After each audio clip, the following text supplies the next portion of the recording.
తాకట్టులో ఉన్న బంగారాన్ని విడిపించి ఆ రోజు ఆన్లైన్ రేటుకే మేము కొంటాం. Sharma gold company. కర్కటే పూర్వ ఫల్గుణ్యాం తులసీ కారణోద్భవాం పాండ్యే విశ్వంభరాం గోదాం వందే శ్రీరంగనాయకీం. ఆండాళ్ దివ్య తిరువడిగలే శరణం. సుమన్ టీవీ ప్రేక్షకులకు నమస్కారం. తిరుప్పావై కార్యక్రమానికి స్వాగతం. భగవద్భాగవత ఆచార్య కటాక్షంతో మనం మొదటి 4 పాసురాలు యథాశక్తి మనం అర్థం చేసుకుని ఈ రోజున 5వ పాసురం యొక్క అర్థాన్ని మనం తెలుసుకోబోతున్నాం. ఎందుకు యథాశక్తి అన్నామంటే తిరుప్పావై ప్రబంధంలో ఉన్న పాసురాల యొక్క అర్థం చెప్పడానికి ఎవరికీ సామర్థ్యం లేదు. ఒక్కరికి మాత్రమే సామర్థ్యం ఉంది. వారే శ్రీ ఆండాళ్.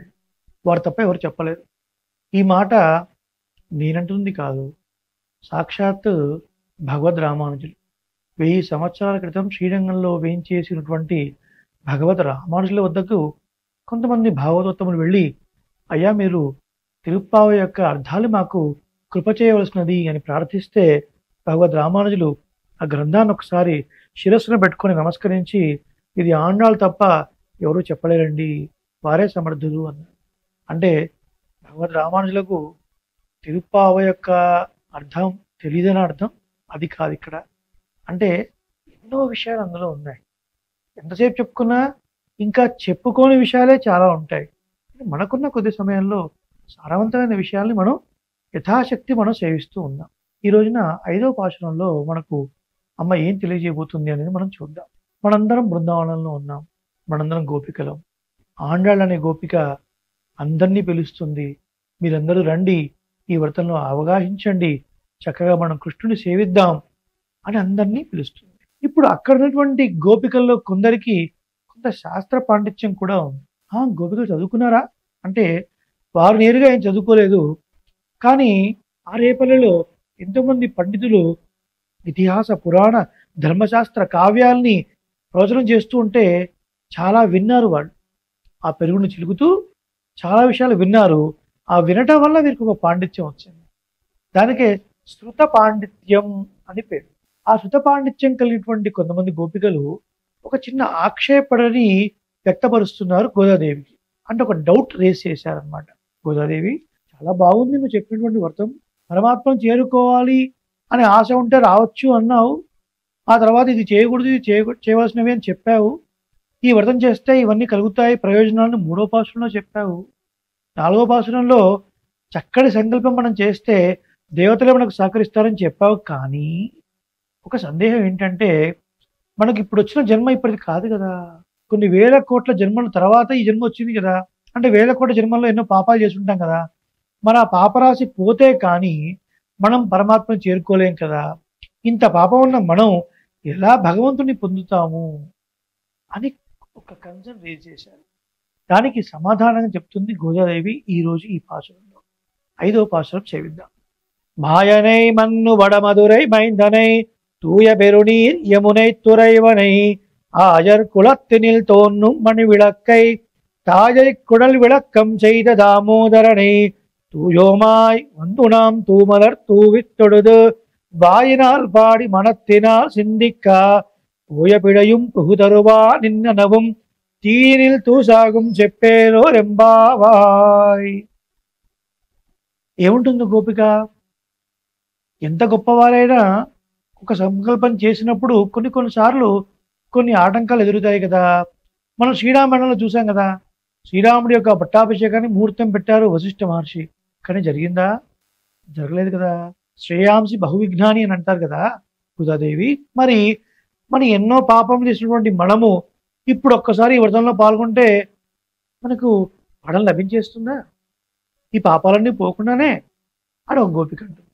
ఇంకో గోపిక, అవశ్యం అనుభోక్తవ్యం కృతం కర్మ శుభాశుభం.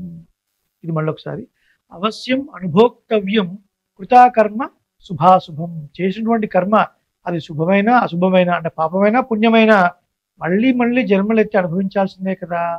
అవి తీరకుండా పరమాత్మ దర్శనం మనకి ఎలా లభిస్తుంది అని ఒక డౌట్ రేస్ చేశారు.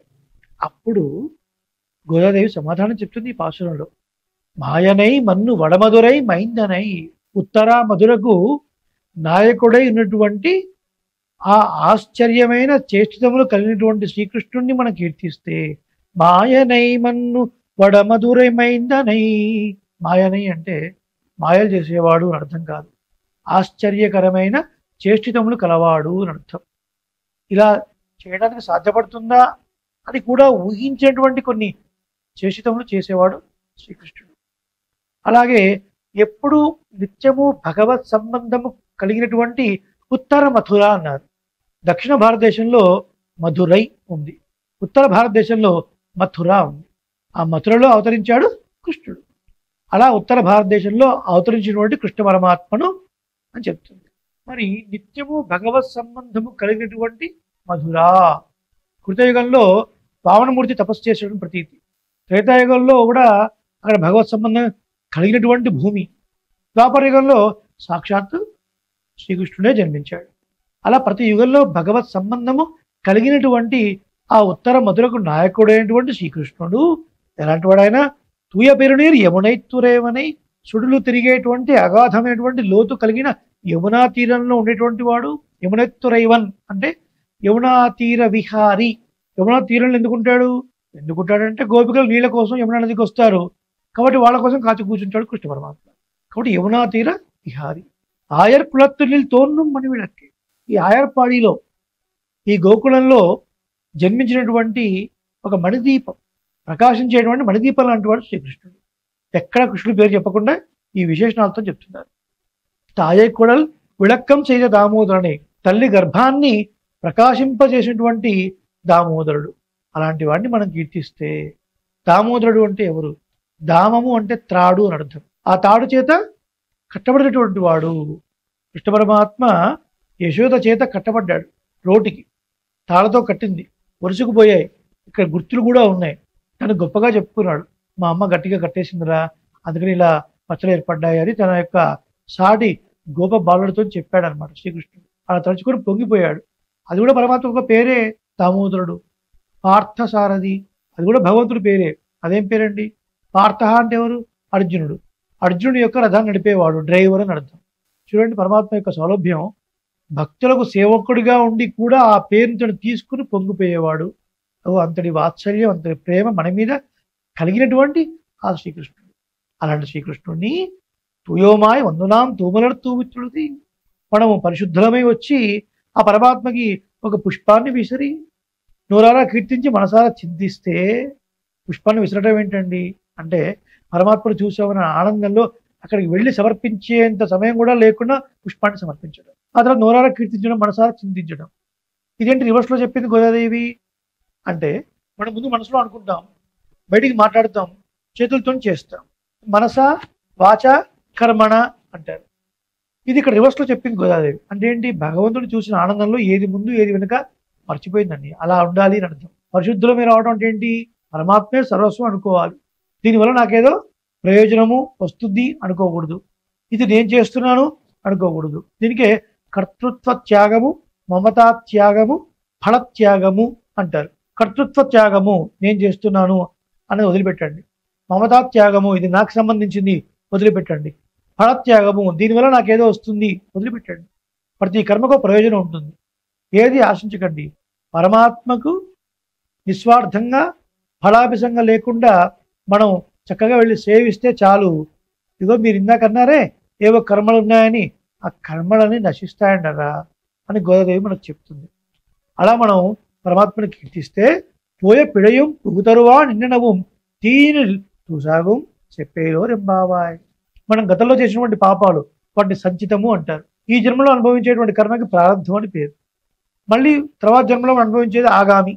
ఇప్పుడు చేసిన కర్మను మళ్ళీ తర్వాత దాన్ని యాడ్ అవుతూ ఉంటాయి, దానికి ఆగామి అని పేరు. సంచితము, ప్రారంధము, ఆగామి. ఈ కర్మలు అన్నీ కూడా నశిస్తాయి. ఎలా నశిస్తాయి అంటే అగ్నిహోత్రంలో వేసిన దూదిలాగా నశిస్తాయి. ఏమంటే అగ్నిహోత్రంలో వేసిన కట్టెలాగా అనొచ్చు కదా. ఏమో అగ్నిహోత్రంలో మనం సమిత వేస్తే అది కాస్త కాలిపోయి బొగ్గుగా అవుతుంది, బొగ్గు కాస్త కాలిపోయి మళ్ళీ బూడిద అవుతుంది. అంటే ఏదో ఒకటి మిగులుతూనే ఉంటుంది. దూది వేసామనుకోండి ఏది మిగలదు. అలా ఈ కర్మలన్నీ కూడా అగ్నిహోత్రంలో వేసిన దూది పింజల్లాగా మాడి మసైపోతాయి, ఏమి కనిపించవు. మీరు భయపడక్కర్లేదు. అందుకని చెప్పండి ఏం చెప్పాలి? భగవన్ నామాన్ని చెప్పాలి. యమునైత్రైవన్ అని కీర్తించండి, దామోదరుడు అని కీర్తించండి, అనంతుడు అని కీర్తించండి, కృష్ణుడు అని కీర్తించండి. అలా పరమాత్మ నామాన్ని మనం కీర్తిస్తూ పరిశుద్ధులమై వచ్చి మనం ఇలా పరమాత్మను కీర్తిస్తే చాలు. పరమాత్మని సేవించడమే, పరమాత్మ నామాన్ని చెప్పడమే ఒక ప్రయోజనము, ఇంకో ప్రయోజనం అక్కర్లేదు అన్న బుద్ధితోని మనం ఉండి చేస్తే ఈ కర్మలన్నీ కూడా నశిస్తాయి. కాబట్టి మీరేం భయపడక్కర్లేదు. చక్కగా మనం ఈ వ్రతంలో అవగాహించి మన పాపరాశిని మొత్తం పోగొట్టుకుని పరమాత్మని పొందొచ్చు.